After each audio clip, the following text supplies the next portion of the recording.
With the 22nd pick in the 2015 NFL Draft, the Pittsburgh Steelers select Bud Dupree, linebacker, Kentucky.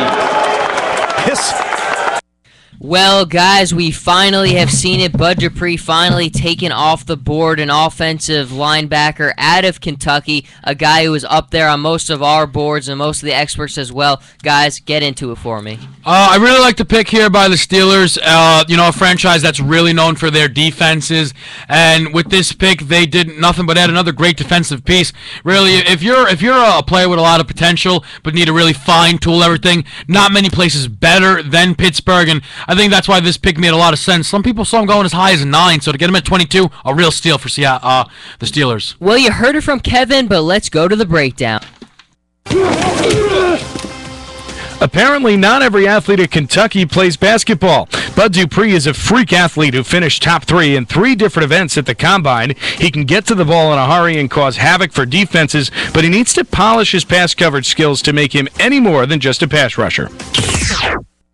Well, Dave, you heard a lot of positives. You heard a lot of things that are a work in progress. We look at the Steelers, a team that develops their defensive players very well.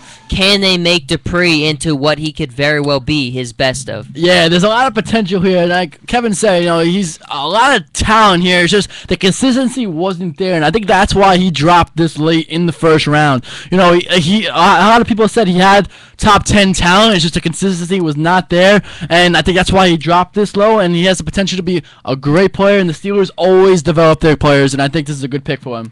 Guys, let me ask you both, what are the Steelers right now? We saw them back in the playoffs last year, but it's a team that kind of they've gotten younger, they've moved on from some of the legends that they've had on this team. What are they right now? Well, I'll tell you, I think it's a transition period for the Steelers, once known as the dominant defensive force, and I still feel like they have that capability, but it's really an offensive-driven team. Ben Roethlisberger, to me, last year took that position as the 5th best quarterback in all of football. Antonio Brown entered himself as a top 5 receiver, and Le'Veon Bell entered himself as a top 5 running back.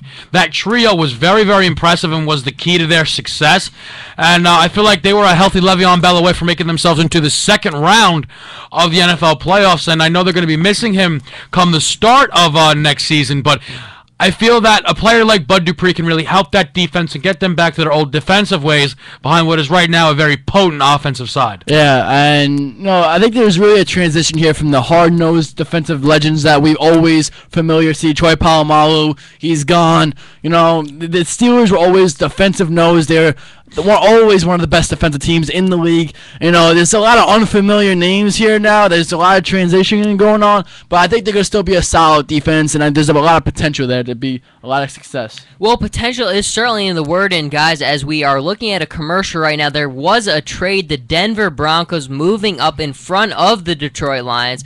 I don't know if I should be a little bit nervous right now. I don't know if the Lions would have done that if Landon Collins was their guy. But, guys, the Broncos are certainly a team that we're going to talk about a lot when they make their pick. But right now, it all comes down to Peyton Manning returning. The last time we saw Peyton Manning, it was not pretty. So let me ask both of you while we're still on commercial. Will it get prettier when we see him next? Yeah, you have to believe in Peyton Manning. This guy's going to work.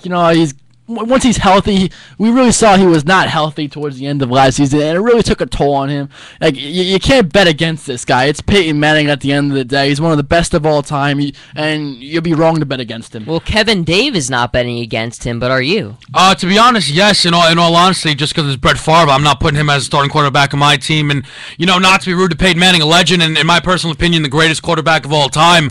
But let's be real here. Those injuries don't have to do with an ACL or something. This is age catching up to you, and that's a case in fact. And the big thing here, he loved his tight end in Thomas. He's no longer there. He's a Jacksonville Jaguar right now, and I think that loss, along with with this age, I think could see Peyton slow down. Listen, it's still Peyton Manning, but he's not Peyton But Manning anymore. Let's be honest here. He's still gonna do the work that needs to be done. He was never a flashy guy. He never moved around the pocket much. He's still gonna watch the film, do his homework. He's gonna know the defense better than they even know the defense. It's still Peyton Manning. He's still gonna get the job done at the end of the day. Well, guys, let's get ready. The pick is in for the Denver Broncos, and I'm sure we're gonna talk about it more. I will end on the note: Father Time is hard to beat, but let's stay with us, folks. We're gonna be right back.